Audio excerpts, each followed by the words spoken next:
Hey guys, another video of mine, and I'm really at the point where I say I will give back the Rodecaster Pro 2. Why am I doing it? Well, there's this latency, this delay, whatever you want to call it, that echo that you hear immediately in the monitoring. So if you connect a microphone to it and you connect your headset to it and you just turn it on, you hear it immediately. At least I hear it. I hear it on all channels. I hear it on all different microphones that I have tested, different headsets, all combinations, all that stuff.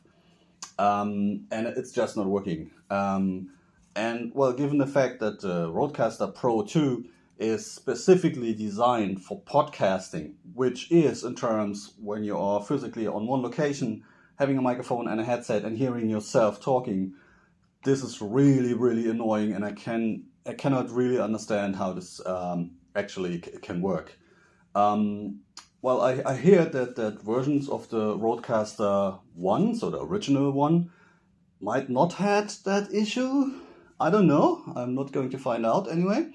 But now Rodecaster Pro 2, for me at least, definitely has that issue. And actually, if you look at the internet is full of reports of other people experiencing exactly the same. I've made that other video somewhere around here where I tried even to show you this, so make this hearable for you with some experiment. And yeah, it's still there, and it drives me nuts. And of course, I also reached out to Rode and to their support, and well, they came back to me and answered, quote, "The latency on headphone monitoring is comparable with other digital products of this type." Well, end quote. My remark, I have had other digital devices and they didn't have that issue. So, well, quote, continuing, "Some people find this more noticeable than others, but increasing the volume of the headphones or moving closer to the microphone will both help," end quote. Well, moving closer to the microphone, I even used, well, headset combinations. So headset with an integrated microphone, so the microphone is right in front of my mouth, and I noticed it immediately. Turning up the headphone volume, I think if you really turn it up to crazy volumes, you might overcome this. But in general, it is well, for me at least, it is that noticeable. People have measured something between 20, 60, and 100 milliseconds in latency, and that's usually an amount where you say, well, we recognize this. So, well, it might help for some, but in general, I cannot believe that this is yeah, this is really a thing. I continue what Rode said, quote, "In part, it is noticeable due to the very clean nature of the signal chain in the Rodecaster Pro 2, end quote. Well, they tell us, well, you can hear it, that delay, because it's so clean. Um, well, other devices don't have that, or at least not to that extent. So if that is a sign of cleanness, I don't know. I continue what wrote, quote, "A potential workaround could be the one you already have done, which is removing the processing or reducing the number of channels or removing the channels that are not in use," end quote. Well, this is what I wrote them immediately. I have no whatsoever processing special effects whatsoever applied at all. Not the general one, which applies to the master, not to any individual channel, nothing. So I really turned everything off and just connected one microphone and so on. It's always the same. It's not changing. Actually, in my experience, if I add some special effects, it does not add too much, or at least I cannot recognize it then. But the initial problem continues. So their workaround, at least for me, did not work at all. And well, end of the reply, just to give you the whole picture. Quote, "Hope this helps. If you have any further questions, please do not hesitate to contact us again." End quote. Well, that was the message, or the reply from Rode about there's a latency. Actually, they said, well, it's actually a feature, so you can say, so they say that's the nature of the very clean nature of the signal chain in Rodecaster Pro. And then also they say that's usual, every device, similar devices have similar things, okay? And also some people hear this, others don't. Okay, I'm clearly at least in the group of people that hear it, and it drives me nuts.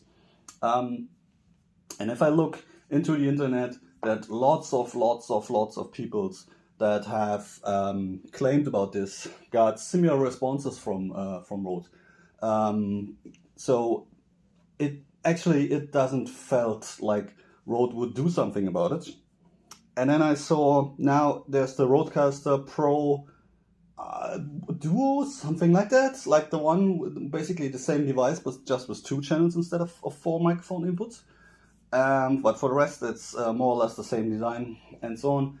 And I feel if Rode just continues and does not address this on the bigger version, so on the also more expensive, so well, you could say to the more advanced podcaster community, then they simply don't see this as a big issue, or they have decided to live with it anyway.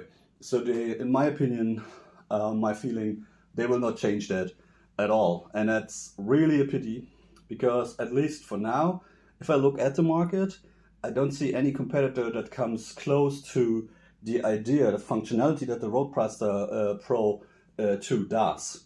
Having everything in digital, having everything that you configure, what's my input type, what's the volume at that input, and so on. Having all of that as digital information instead of having physical knobs that you cannot change, of course, afterwards.